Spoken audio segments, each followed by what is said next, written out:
and welcome to Can TV Conversation. I'm Saeed Abdallah, and today we are talking about how food pantries help people during the pandemic. Joining me is Diane Renner, the Executive Director of Marie Wilkinson Food Pantry. Thank you, Diane, for being with us today. Well, thank you for having me. Can you give us an overview of what your food pantry does? During the pandemic? Yes. Okay, yes. Before the pandemic, our guests were able to come into the pantry and shop for the items that they needed and wanted to take home for their families. Once COVID hit, we had to stop and cease that method, and we've gone through with a drive-through method, which you have seen with your wonderful videos that you have taken while you were here.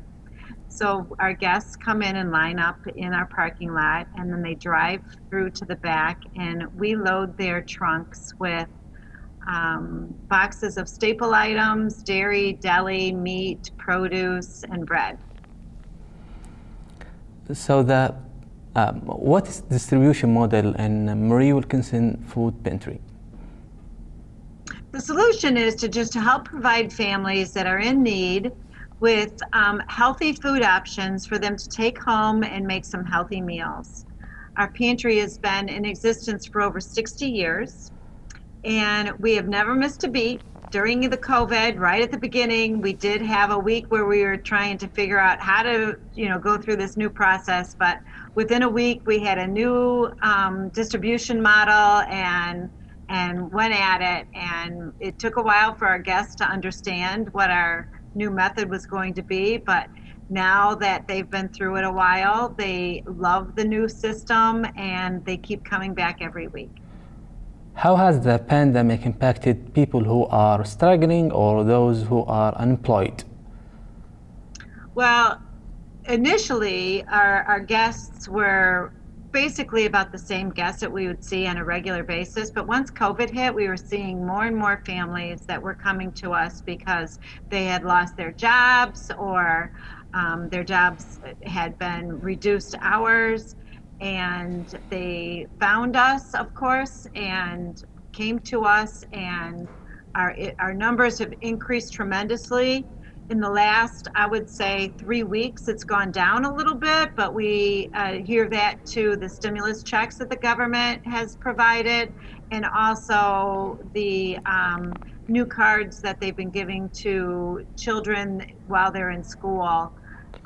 They were on the food program, and because they haven't been getting fed at school, they were receiving checks in the mail or cards in the mail now with money preloaded on it for them. Awesome. The pantry serves a variety of clients. How many would you say right now are using Marie Wilkinson Food Pantry? How many guests are using us on a regular basis? Yeah. Well, before the COVID hit, we were at about 320 families a week. And during COVID, during the major parts of it, we were up to 800 families a week. And like I said, the number had continued to grow, and in the last 3 weeks it's gone down a little bit, but we're still serving about 550 families a week, which is, more than we had before COVID. How do workers and volunteers maintain social distancing inside the building? Oh, yes. We have a strict policy where there is only one door where our volunteers could come in. Right away, they're asked to take their temperature on this really cool temperature machine that we have, that if the temperature is too high, the alarms go off and the lights shine, and then we know that they're not allowed to come into the building, and they immediately get asked to leave. For those that their temperatures are normal, we have them fill out a form that says that they have not been around somebody with COVID, they haven't been out of the area, that they're checking and monitoring their stats regularly, and they come in. However, we have seen a reduction in our volunteers. A lot of our volunteers are senior citizens, and once COVID hit, they did stop coming in, which we understand. But we were able to gain new volunteers to come in and help during that time. How does the pantry get funds? Oh, the funds for the pantry are strictly from wonderful community donors and some fundraisers. Now, of course, last year we didn't have any fundraisers, but we're ramping up to get some of them organized for 2021. But during COVID also, we took advantage of a number of the grants that were available for us. And for some reason, the community has also stepped up tremendously, and we've been seeing funds come in on a very regular basis, much more than we had before. Where can people donate or get involved? Well, we have a website, which is mwfoodpantry.org, and there is a donate button on every single page. But we also have an area on our website that talks about our volunteer opportunities and how they can get started. What sorts of things can people donate? What kind of things can they bring? What sorts of people can donate?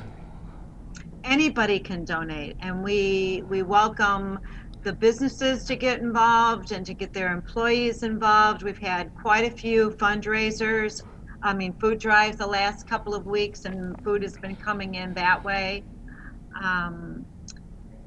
There's plenty of opportunities. We also have a community garden across the street, which is very large, and people that don't want to be around other people and want to be outside can work in our garden and help us grow wonderful produce for our pantry. Last year we were able to receive about 3,600 pounds of wonderful grown produce that we were able to distribute to our guests. What type of food people are looking for? Well, a lot of people come here, of course, looking for healthy food. And we have a strong emphasis in making sure that we do have healthy food options. We always give them pasta, canned meat, tuna or canned chicken, sometimes salmon as well.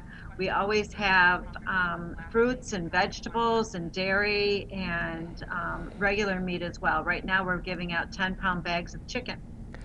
And we're blessed to receive that from the Hunger Resource Network, and thrilled to be able to pass that out to our guests as well. Do you have any final messages for our viewers? Do I have any what, hon?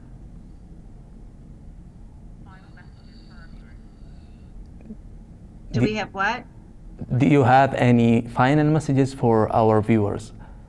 Yeah, I do want to say that you can help.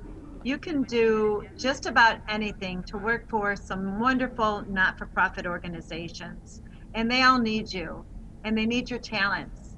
So please consider to reach out. Of course, we would love to have you reach out to food pantries, but there's wonderful not-for-profit organizations that need every single one of you.